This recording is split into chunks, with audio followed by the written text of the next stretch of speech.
ನೀವು ಭಾರತ ದೇಶದ ಪ್ರಜೆ. ಹಾಗಾದ್ರೆ ಭಾರತ ಸಂವಿಧಾನದ ಬಗ್ಗೆ ತಿಳ್ಕೊಳ್ಳೋದು ಪ್ರತಿಯೊಬ್ಬ ಭಾರತೀಯ ಪ್ರಜೆಯ ಕರ್ತವ್ಯ. ಸೊ ಭಾರತ ಸಂವಿಧಾನವನ್ನ ಓದಿ ತಿಳ್ಕೊಳ್ಳೋಣ. ಸೊ ಬನ್ನಿ, ಇದು ಭಾರತ ಸಂವಿಧಾನದ ಪುಟ ನಂಬರ್ 13, ಶೋಷಣೆಯ ವಿರುದ್ಧ ಹಕ್ಕು.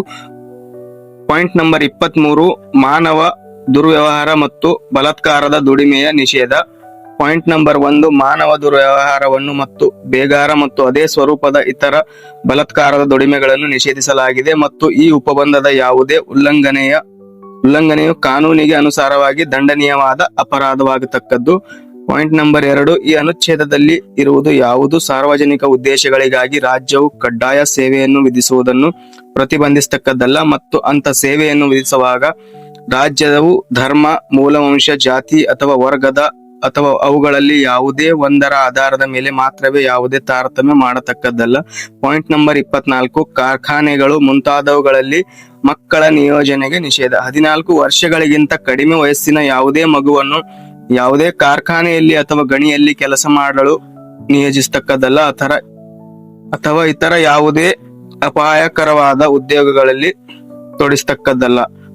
ಧರ್ಮ ಸ್ವಾತಂತ್ರ್ಯದ ಹಕ್ಕು. ಪಾಯಿಂಟ್ ನಂಬರ್ 25, ಅಂತಃಸಾಕ್ಷಿ ಸ್ವಾತಂತ್ರ್ಯ ಮತ್ತು ಧರ್ಮದ ಅಬಾಧಿತ ಅವಲಂಬನೆ, ಆಚರಣೆ ಮತ್ತು ಪ್ರಚಾರ. ಪಾಯಿಂಟ್ ನಂಬರ್ 1, ಸಾರ್ವಜನಿಕ ಸುವ್ಯವಸ್ಥೆಗೆ, ನೈತಿಕತೆಗೆ ಮತ್ತು ಆರೋಗ್ಯಕ್ಕೆ ಹಾಗೂ ಈ ಭಾಗದ ಇತರ ಒಪ್ಪಂದಗಳಿಗೆ ಒಳಪಟ್ಟು ಎಲ್ಲಾ ವ್ಯಕ್ತಿಗಳನ್ನು ಅಂತಃಸಾಕ್ಷಿ ಸ್ವಾತಂತ್ರ್ಯಕ್ಕೆ ಸಮಾನ ರೀತಿಯಲ್ಲಿ ಹಕ್ಕುಳ್ಳವರಾಗಿರುತ್ತಾರೆ ಹಾಗೂ ಅಬಾಧಿತ ಧರ್ಮವನ್ನು ಅವಲಂಬಿಸುವುದಕ್ಕೆ, ಆಚರಿಸುವುದಕ್ಕೆ ಮತ್ತು ಪ್ರಚಾರ ಮಾಡುವುದಕ್ಕೆ ಹಕ್ಕುಳ್ಳವರಾಗಿರುತ್ತಾರೆ.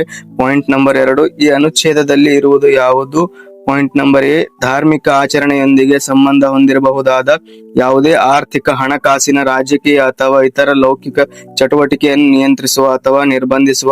ಪಾಯಿಂಟ್ ಬಿ, ಸಮಾಜ ಕಲ್ಯಾಣಕ್ಕಾಗಿ ಮತ್ತು ಸುಧಾರಣೆಗಾಗಿ ವ್ಯವಸ್ಥೆ ಮಾಡಲು ಅಥವಾ ಸಾರ್ವಜನಿಕ ಸ್ವರೂಪದ ಹಿಂದೂ ಧಾರ್ಮಿಕ ಸಂಸ್ಥೆಗಳಲ್ಲಿ ಹಿಂದೂಗಳ ಎಲ್ಲಾ ವರ್ಗಗಳಿಗೆ ಮತ್ತು ವಿಭಾಗಗಳಿಗೆ ಪ್ರವೇಶಾವಕಾಶ ಮಾಡಿಕೊಡುವ ಸಲುವಾಗಿ ಅಸ್ತಿತ್ವದಲ್ಲಿರುವ ಯಾವುದೇ ಕಾನೂನಿನ ಜಾರಿಯ ಮೇಲೆ ಪರಿಣಾಮ ಬೀರತಕ್ಕದ್ದಲ್ಲ.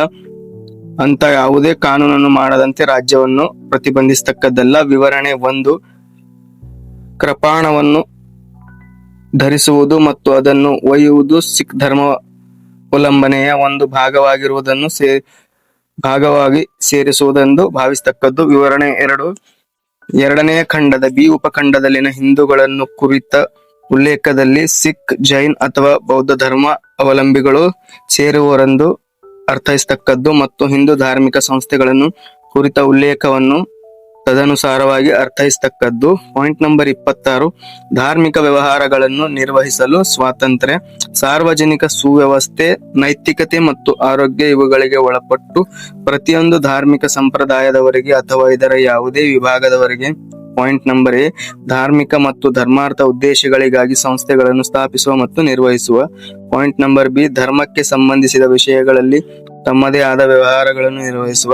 ಪಾಯಿಂಟ್ ನಂಬರ್ ಸಿ, ಚರ ಮತ್ತು ಸ್ಥಿರ ಸ್ವತ್ತುಗಳ ಒಡೆತನವನ್ನು ಹೊಂದುವ ಮತ್ತು ಅವುಗಳನ್ನು ಅರ್ಜಿಸುವ. ಮತ್ತು ಪಾಯಿಂಟ್ ನಂಬರ್ ಡಿ, ಅಂಥ ಸ್ವತ್ತಿನ ಆಡಳಿತವನ್ನು ಕಾನೂನಿಗನುಸಾರವಾಗಿ ನಡೆಸುವ ಹಕ್ಕು ಇರತಕ್ಕದ್ದು.